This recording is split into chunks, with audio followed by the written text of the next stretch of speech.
आज का डिस्कशन का टॉपिक है charge distribution into parallel plates. तो अपने पास जो पैरेलल प्लेट्स है Q1 और Q2। तो एक्चुअल में जो Q1 चार्ज है, Q1 चार्ज वो इस पूरी प्लेट पे चार्ज है। अपन को पता करना है चार्ज स्मॉल Q1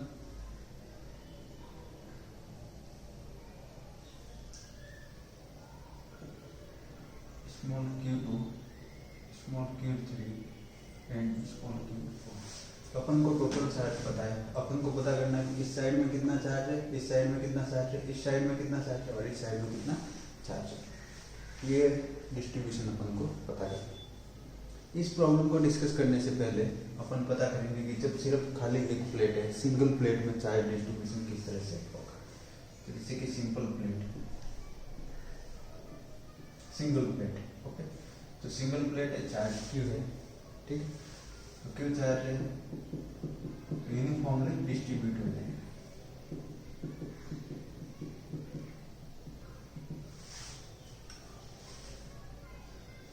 अपन इसमें ये वैसे काफी मोटा दिख रहा है, अपन इसको एज इफेक्ट को नेगलेक्ट करें। अपन ऐसा कंसीडर करेंगे कि ये जो एज है वो इसकी हाइट के कंपैरिजन में बहुत स्मॉल है, ठीक। तो Q चार्ज टोटल इस प्लेट को दिया तो इस साइड में कितना चार्ज हो जाएगा P/2, इस साइड में P/2, इक्वली डिस्ट्रीब्यूटेड हो जाएगा। लेकिन जब इसको Q1 दिया है, इसको Q2 दिया है तो नेट चार्ज कितना होगा। एक्चुअल में ये प्रॉब्लम और ये प्रॉब्लम अलग हो जाती है। कैसे? इस पे Q1 है, इस पे Q2 है। अब इस पे है ना Q1/2 ऐसा इस तरह से डिस्ट्रीब्यूट नहीं होगा। एक्चुअली प्रॉब्लम क्या है कि जैसे ही अपन कोई दूसरी प्लेट पास में लाते तो ये कंडक्टर है, ये कंडक्टर है। तो कंडक्टर क्या ड्राइव करेगा? कंडक्टर ड्राइव करेगा कि electric field inside conductor E = 0 हो जाना चाहिए, ठीक है। तो वो कंडीशन अपन अप्लाई करेंगे। लेकिन वो सब करने से पहले सबसे पहले अपन ये देखते हैं कि ये सिंगल प्लेट के कारण इलेक्ट्रिक फील्ड क्या होगा। जैसे कि अपन यहाँ पर इलेक्ट्रिक फील्ड निकालना चाह रहे हैं तो पॉजिटिव चार्ज से अवेयर होगा इलेक्ट्रिक फील्ड, और इस इलेक्ट्रिक फील्ड की वैल्यू होती है σ/2 और अगर अपन एरिया वाइज देखें, सपोज इस प्लेट का एरिया A है, ठीक है। तो एरिया A है तो क्या हो जाएगा, एक्चुअल में सिग्मा होता है Q/A, charge per unit area. तो ये हो जाएगा Q/2A एप्सिलॉन, ठीक है। तो ये रिजल्ट यूटिलाइज होगा नंबर वन पर। कैसे यूटिलाइज होगा वो अपन इसमें देखेंगे, लेकिन ये रिजल्ट यूटिलाइज होने वाला electric field due to plate, okay, side plate, most of the plate. Now if plate is negatively charge, अगर नेगेटिव चार्ज है तो क्या होगा। जैसे पॉजिटिव से दूर की तरफ इलेक्ट्रिक फील्ड है तो नेगेटिव से क्या होगा,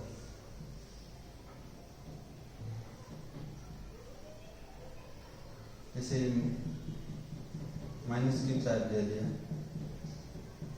-Q/2 इस साइड में आ जाएगा, -Q/2 इस साइड। अच्छा, दूसरी चीज इसमें जो टोटल चार्ज है इस दोनों का सम वो -Q के बराबर आएगा, क्योंकि चार्ज टोटल चार्ज है वो कंजर्व रहेगा, चार्ज कंजर्वेशन। तो ये सब जो इतना लिखा हुआ है उससे अपन को खाली एक ही चीज समझ में आती है कि अगर Q चार्ज है, ठीक है, किसी प्लेट पे Q चार्ज है तो electric field due to charge Q on this plate is this much. इस प्लेट के कारण इलेक्ट्रिक फील्ड इतना होगा, ठीक है। आगे बढ़ते हैं।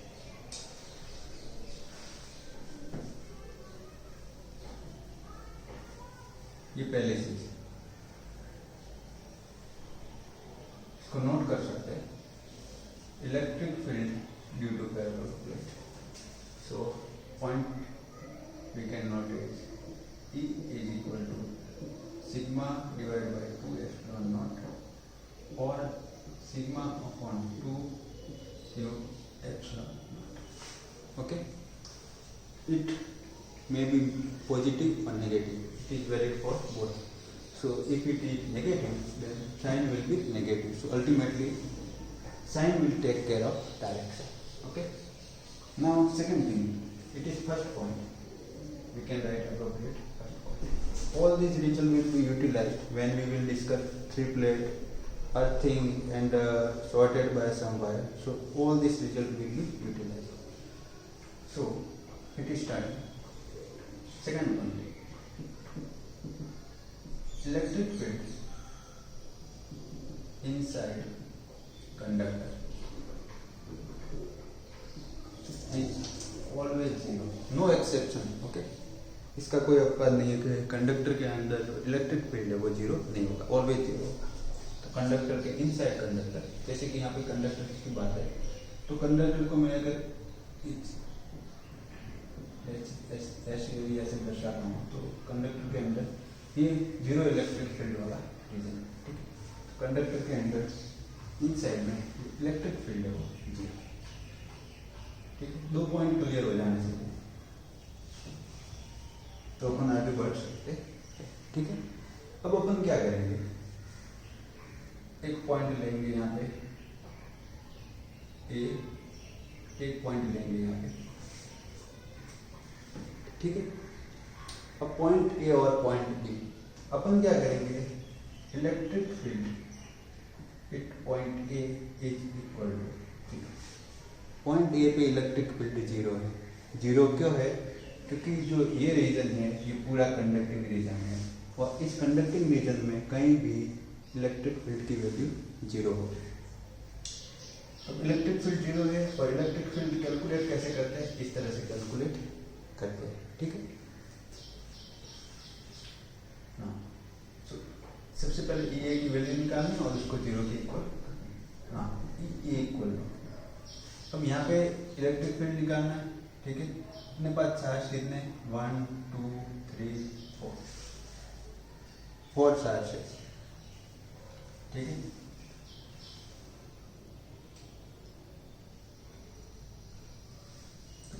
जैसे कि इस डायरेक्शन में थोड़ा सा यहाँ पे इम्पोर्टेंट कॉन्सेप्ट है, समझना होगा। जैसे कि पॉइंट ए है, ठीक है, पॉइंट ए है, पॉइंट ए है, पॉइंट ए को मैं यहाँ पे दिखा रहा हूँ, ठीक है। पॉइंट ए पे Q1 के कारण से अब अपन को किसी को, अब Q1 Q2 कुछ भी हो सकता है, ठीक है। अपन सबको पॉजिटिव लेके चलना है, अगर नेगेटिव कोई होगा तो उसका साइन है वो अल्टीमेटली इक्वेशन को मैनेज करेगा, उस पर भी ध्यान नहीं देना है। सबसे पहले सबको मानना है कि सारे चार्ज है वो पॉजिटिव है। अब ये क्या करेगा, जैसे कि Q1 है, ठीक है, सपोज ये पॉजिटिव चार्ज, ये पॉजिटिव पॉजिटिव पॉजिटिव, ये भी पॉजिटिव पॉजिटिव पॉजिटिव, ठीक है। ये पॉइंट ए है और ये पॉइंट बी। अब ए पे एक तरह से फोर्स या इलेक्ट्रिक फील्ड एक तरह का फोर्स है, तो फोर्स लगाने के लिए ये प्लेट के चार्ज है, ये प्लेट के चार्ज है, ये प्लेट के चार्ज है, ये प्लेट के चार्ज है। एक्चुअल में प्लेट दो ही है, लेकिन चार्ज डिस्ट्रीब्यूशन इस प्लेट पे भी हो गया, इस प्लेट पे भी हो गया, इस प्लेट पे भी हो गया, इस प्लेट पे भी हो गया। क्योंकि अपन जब एक बार फिर से मैं इसी तरह का कंफ्यूजन नहीं है, क्यों चार्ज किया था,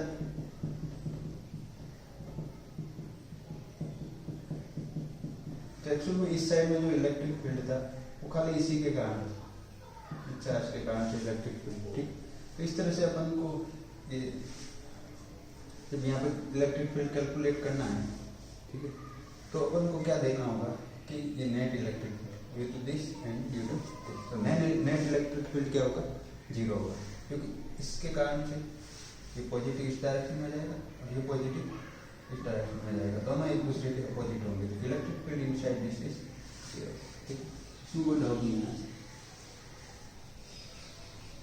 ये तो जब इजी था जब एक ही प्लेट थी, अब यहाँ पे दो प्लेट है तो क्या होगा, यहाँ पे अपन को कैलकुलेट करना है, तो ये पॉजिटिव से अवे होगा, तो ये इस तरह, ओके।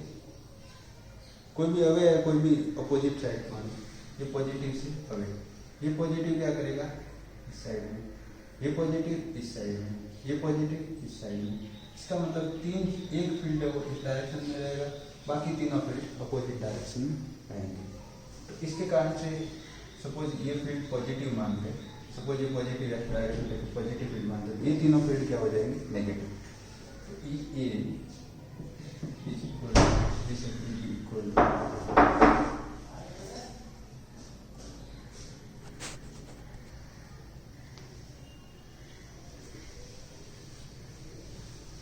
इसी तरह से बी के साथ हो जाएगा, जैसे ए पे है उसी तरह से बी पे हो जाएगा। एक्चुअल में ई ए अपन लिख सकते हैं, ई ए कैसे लिखेंगे, Q1। एक्चुअल में जो ये वाला चार्ज है उसके कारण से इस डायरेक्शन में आ रहा है, बाकी सारे के कारण इस डायरेक्शन में। So E equal to Q1 divide bye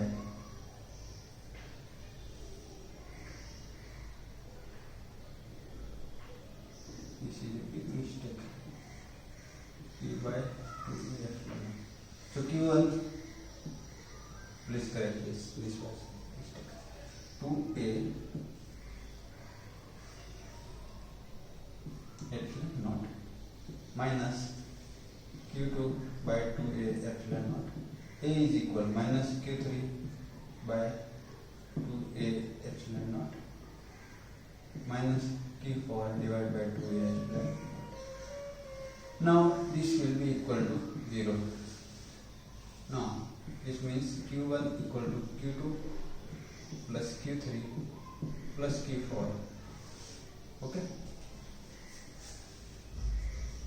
ये first result.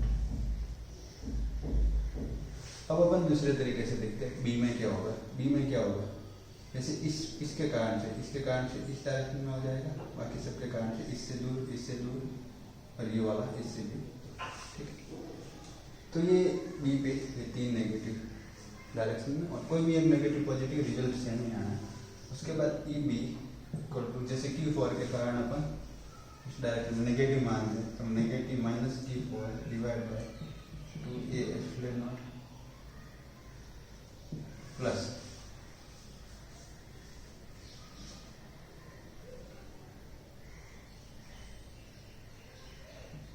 Q1 by 2a epsilon naught plus Q2 by 2a epsilon naught plus Q3 by 2a epsilon naught। इससे क्या आ जाएगा, Q4 equal to Q1 plus Q2 plus Q3। ये दो चीज clear हो गई, ठीक है। अगली चीज, ये Q1 और Q2 दोनों का सम है, वो Q1 होना है।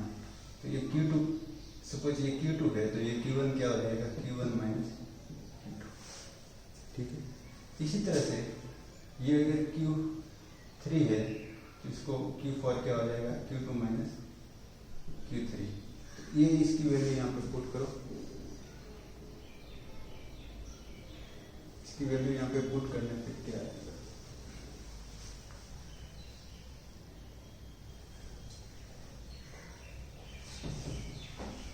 Q1 एक्चुअल में इसको Q2 को Q1 माइनस Q1 लिखते हैं, क्योंकि Q1 अननोन है, ठीक है। तो ये हो जाएगा Q1 इक्वल टू Q2 कितना है, Q1 माइनस Q1, ठीक है। उसके बाद Q3 कितना है, Q3 है प्लस Q2 माइनस Q4, ठीक है।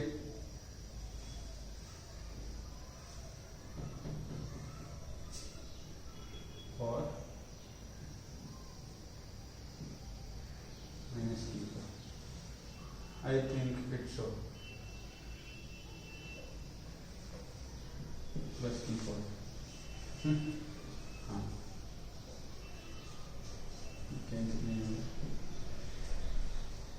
एक बार फिर से देखें, Q1 equal to Q2 plus Q3 plus Q4, तो Q1 equal to Q1 minus Q1, ठीक है। तो ये क्योंकि ये it is just conservation of charge, okay. क्योंकि इस दोनों को मिलकर Q1 और Q2 दोनों को मिला के Q1 होना है, तो अगर ये Q1 है तो ये क्या हो जाएगा, Q1 माइनस Q1। इसी तरह से अगर ये टोटल Q2 है तो Q4 क्या हो जाएगा, Q2 माइनस Q3, ठीक है। अच्छा, दूसरे तरीके से भी समझ सकते हैं, अगर ये थोड़ा सा डिफिकल्ट लगता है। चलो, Q1 equal to Q2, Q2 क्या हो जाएगा, Q1 माइनस Q1, और Q3 प्लस Q4, मतलब इस दोनों चार्ज मिला के कितना हो जाएगा, प्लस Q2, ये सिंपल अपन मान सकते हैं इसे। तो इससे क्या हो जाएगा, इससे रिजल्ट आएगा this implies that Q1 equal to Q1 plus Q2 by, ठीक। इसको देखो, इससे क्या हो जाएगा Q4 equal to Q1 plus Q2 कितना है, Q1 है प्लस Q3, Q3 क्या है, Q3 इस पे क्या है, Q3 है Q2 माइनस Q4। एक्चुअली में अपन को जो यहाँ पे अननोन है वो यहाँ पे नॉन रखना है, ठीक है, ताकि अपन इजीली इस चीज को देख पाए। तो इससे क्या रिजल्ट आएगा Q4 equal to Q1 plus Q2 divide by. अब इंपॉर्टेंट रिजल्ट है ये,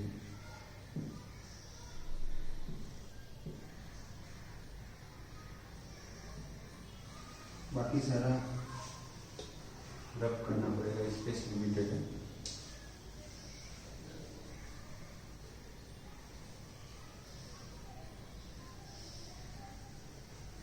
तो अपने पास दो रिजल्ट आ गए, ठीक है।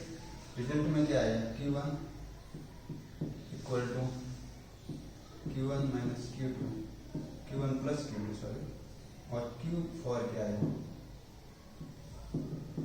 Q1 plus Q2 divide by. अब ये डेरिवेशन है वो सबके लिए वैलिड है, सबके लिए मीन्स अगर 3 प्लेट है, 4 प्लेट है, n प्लेट है, तो for n plate, for n plates, for n plates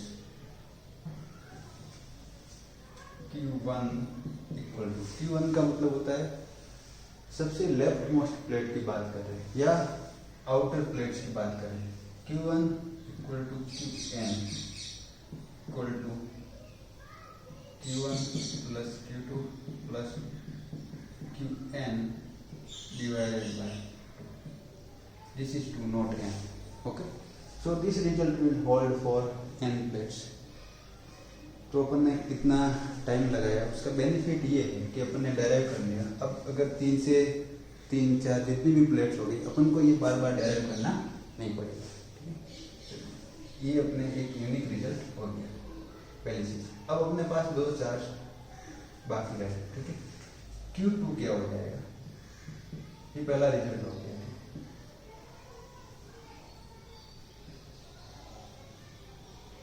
इस रिजल्ट को अपन ये भी लिख सकते हैं, charge on outer plates, charge on outer plates will be equal to sum of all charges divided by 2। बाहरी प्लेट ऑफ एक चार्ज होगा वो सब चार्ज के योग का आधा होगा, ठीक है। तो ये अपन इस तरह से इसको लिख सकते हैं। Q2 क्या है, Q1 minus Q1 equal to Q1, और ये Q1 की वैल्यू कितनी, माइनस का Q1 minus Q2, Q1 plus Q2 by 2। अब ये क्या हो जाएगा, Q1 में से आप Q1 है तो Q1 बाई 2 प्लस का Q1 बाई 2 और प्लस Q2 बाई 2, ये हो जाएगा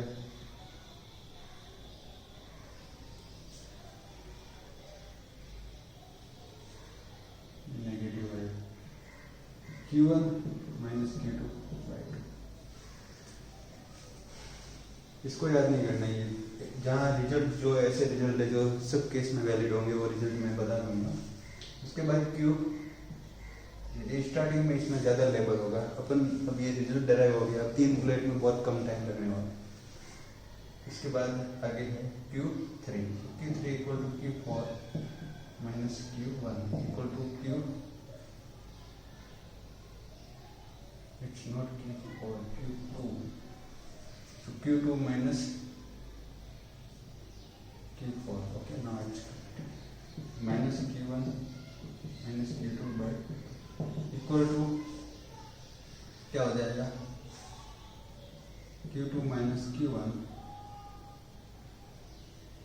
divide by equal to negative of Q1 minus Q2। अब ये जनरल रिजल्ट है, ठीक है। कोई किसी तरह का अपन ने